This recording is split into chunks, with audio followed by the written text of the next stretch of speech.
Paul Anthony, and today I'm going to hold a demonstration lesson to do with synonyms and antonyms from the Headway book. And this particular book is the pre-intermediate book, and I'm sure you're going to enjoy today's demonstration lesson. So let's begin. Well, first of all, why do we use synonyms? Usually we would use a synonym so that we wouldn't sound repetitive, so we don't say exactly the same thing as our friend. I mean, we are not like therapists who try to gel with the other person by saying the same thing. In normal conversation, we would try to say something different. If our friend says that it's a lovely day, we might agree and say, yes, it's beautiful. So let's have a look at what we've got here. Vocabulary and pronunciation. Synonyms. Here we have two gentlemen. The first one says, it's a lovely day today. And the second one says, yes, it's really beautiful. Let's move along. Now we're going to complete the conversations using an adjective of similar meaning from the box. But let's have a look at the adjectives first. First, we have fed up. Fed up means like we're really bored with doing the same thing. I'm fed up with giving money to my brother. For example, I'm bored with learning Chinese. I've had enough of it. That's just an example. I'm not talking about reality here. Actually, I would like to learn Chinese. Yeah. Generous. Generous means you're the kind of person who's kind-hearted, who likes to give to people, to help them, or just to give anyway, because you're that kind of person. A very giving person is a very generous person. Brilliant! Oh, that's brilliant! That's wonderful! That's super! Yes, brilliant! Oh, what a wonderful goal! What a brilliant goal! Oh, you passed your exam! Oh, that's brilliant! That's wonderful! I suppose brilliant and wonderful, they are kind of similar. Messi. I'm not talking about the footballer, Lionel Messi. No, I'm talking about the adjective messy. When you were a teenager, did your mother, or even if you are a teenager, did your mother ever say, clean up your bedroom, look at this, clean up your room, your books are everywhere, your clothes are everywhere, tidy this room up, it's messy. Actually, my mother never said that to me. Oh yeah, because when we were teenagers we didn't actually have anything to make a mess with. My room was virtually empty. Anyway, let's have a look at this. Modern. Yes, modern. Modern means brand new. Brand new. Yes, so actually it doesn't mean brand new, does it? No, it doesn't. It means up to date. It's slightly different, isn't it? If something's up to date. I mean, for example, you have a telephone. I've got the Samsung, the thin one, the Edge, Samsung Edge, S7. But now they're on the S8. So that's a more modern one. Oh, yes. More up-to-date, more modern. Then we have wealthy. This is a word which I'm not particularly familiar with, because I am not wealthy. Like most of the population of the world, we are not wealthy people. Wealthy, well, this describes people who have lots of money. Oh yes, like Bill Gates and David Beckham These are wealthy people. They have lots of money. I am not a wealthy man. So let's have a look. Number one, Mary's family is very rich. Well, I knew her uncle was very wealthy. Look at all these new buildings. Yes, Paris is much more modern than I expected. Wasn't that football match exciting? Yes, it was brilliant. George doesn't earn much money, but he's so kind. He is, isn't he? He's one of the most generous people I know. Anne's bedroom's really untidy again. Is it? I told her it was messy yesterday, and she promised to clean it up. I'm bored with this lesson. I know. I'm really fed up with it too. So, those are the answers which I gave.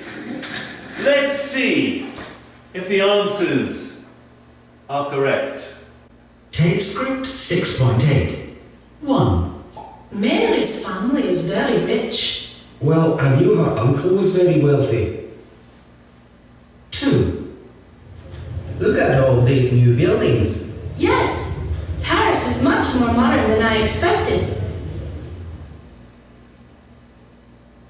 3.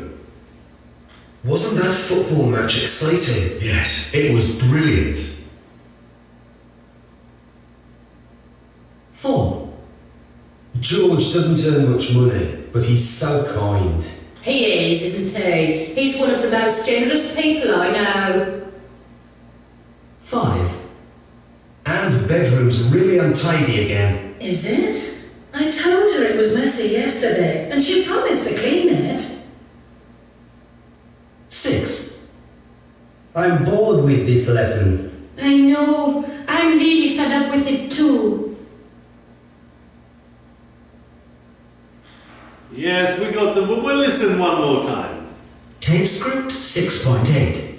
1. Mary's family is very rich. Well, I knew her uncle was very wealthy. 2. Look at all these new buildings. Yes, Paris is much more modern than I expected. 3. Wasn't that football match exciting? Yes, it was brilliant. 4. George doesn't earn much money, but he's so kind. He is, isn't he? He's one of the most generous people I know. 5. Anne's bedroom's really untidy again. Is it? I told her it was messy yesterday, and she promised to clean it. 6. I'm bored with this lesson. I know. I'm really fed up with it too. So yes, we got them. Let's take that off.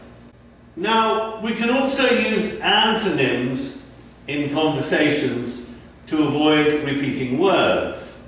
For example, what an awful meal. Yes, it wasn't very nice, was it? Match the following adjectives with their two opposites in exercise 1. Let's have a look. Interested, bored, fed up. Let's have a look at exercise 1. So the words we're looking for are here. For example, Tom's so short. Well, he's not very tall.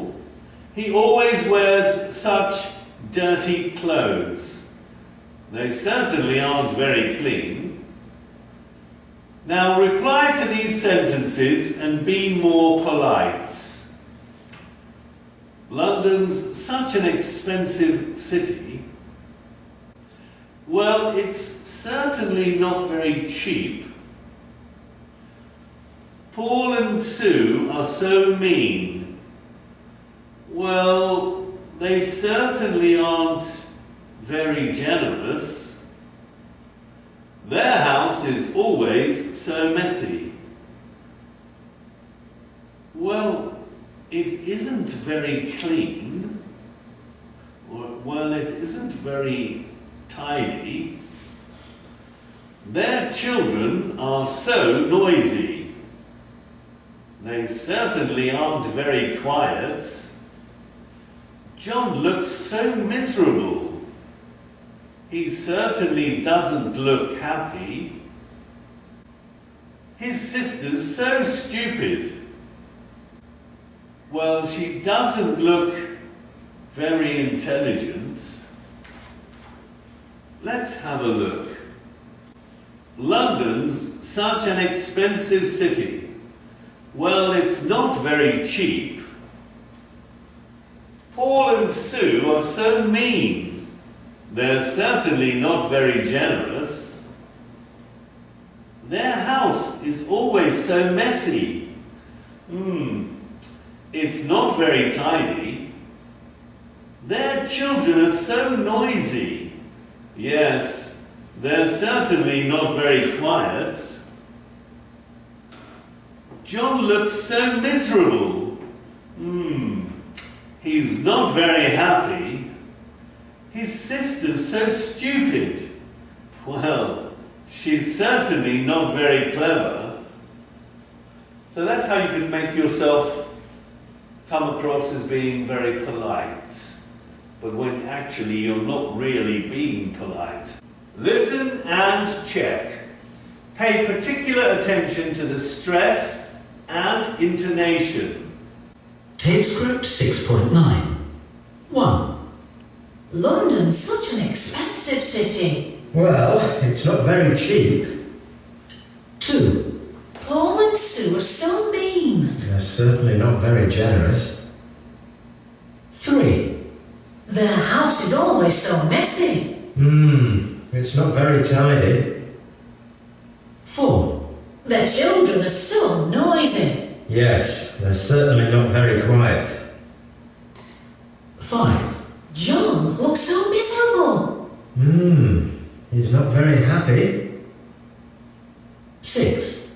His sister's so stupid. Well, she's certainly not very clever. Let's listen again. Tape script 6.9. 1. London's such an expensive city. Well, it's not very cheap. 2. Paul and Sue are so mean. They're certainly not very generous. 3. Their house is always so messy. It's not very tidy. 4. Their children are so noisy. Yes, they're certainly not very quiet. 5. John looks so miserable. He's not very happy. 6. His sister's so stupid. Well, she's certainly not very clever. So, did you get them? That was how to make yourself sound more polite when you're using antonyms, which are like opposites. Let's just get rid of that. There we are. Now we're going to look at directions. We have a map of Cheswood and we're going to find these things. Let's make it bigger.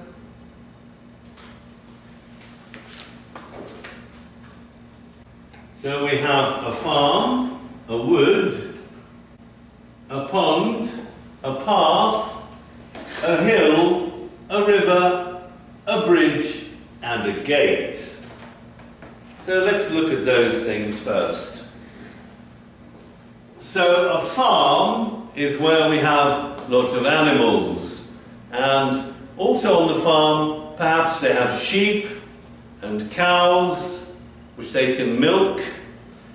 Sheep can be used for lamb, and also the farmer would be working the land, growing crops like barley, wheat, corn. So that's a farm. Then we have a wood. A wood is kind of, it's not as big as a forest, but it's lots of trees. So that would be called a wood, which would, I suppose would be a very small type of forest.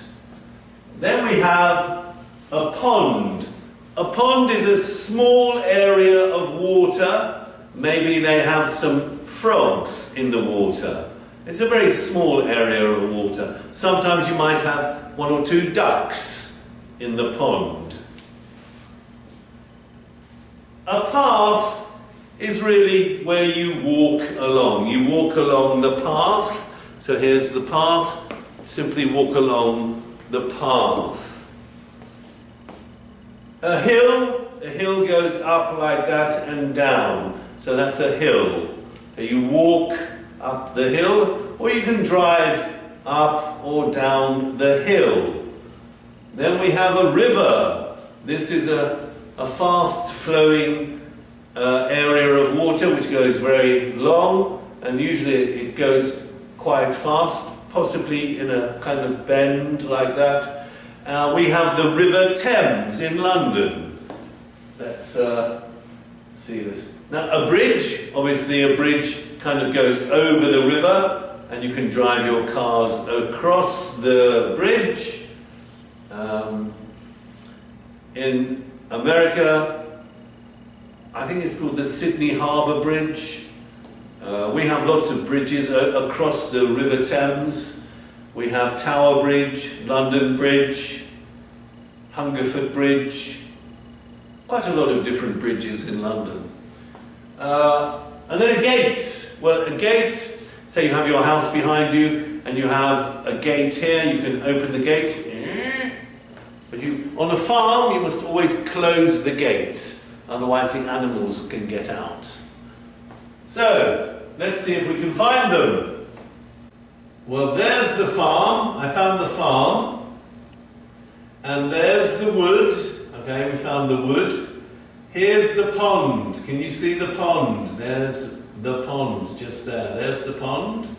Oh, look, a bridge. Here we have a bridge. Which means, I guess that this is a path.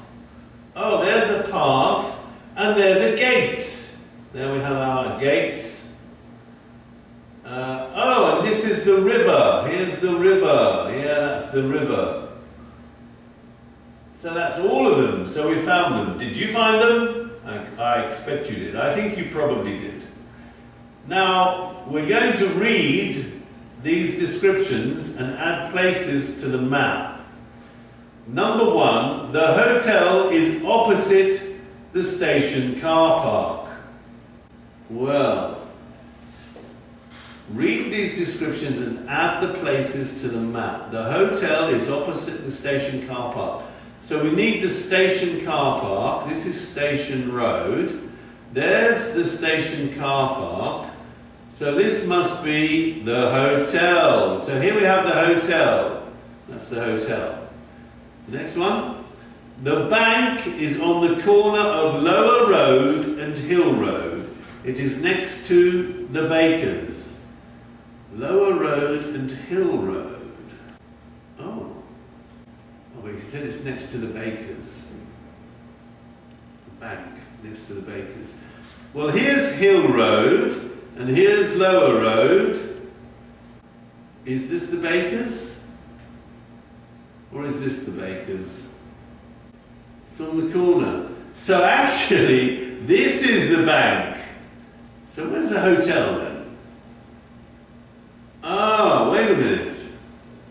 This is the hotel. Oh, I've got it now. This is the hotel. This is the bank. This is the bank. Okay? Let's go to the next one. Number 3. The supermarket is between the pharmacy and the greengrocers. That's the pharmacy. That's the supermarket. Because here is the greengrocers, the supermarket, the pharmacy. There is a bus stop in front of the flower shop in Station Road. bus stop in front of the flower shop in Station Road. There's the flower, that's the flower shop, and there's the bus stop. There it is, just there. Okay. The bookshop is in Silver Street, behind the school. So there's the school, there's Silver Street, that's the bookshop, just there, bookshop. So we could say, where's the library? It's on the corner of Station Road and Green Street, opposite the flower shop. Complete the directions from Cheswood Farm to the school with the prepositions in the box. Look at the map to help you. Oh, okay. So now we're going to ask and answer questions. Complete the directions from Cheswood Farm to the school with the prepositions in the box. Okay, you go, what shall we say? You go up or down, over, past, through, out of, across. Did you get them? Let's listen and check. Tape script 6.10. You go down the path, past the pond, over the bridge, and out of the gate. Then you go across the road and take the path through the wood. When you come out of the wood, you walk up the path and go across the road. It takes 5 minutes. Let's read again. Tape script 6.10. You go down the path, past the pond, over the bridge, and out of the gate. Then you go across the road and take the path through the wood. When you come out of the wood, you walk up the path and go across the road. It takes 5 minutes. So, I'm sure you got them now. So let's move along. And that brings us to the end of this particular demonstration lesson. I hope you've enjoyed today's demonstration lesson, and if you practice your English with the help and assistance of the Headway books, you will certainly improve on your English language skills. Once again, thank you very much for attending today's demonstration lesson. Thank you.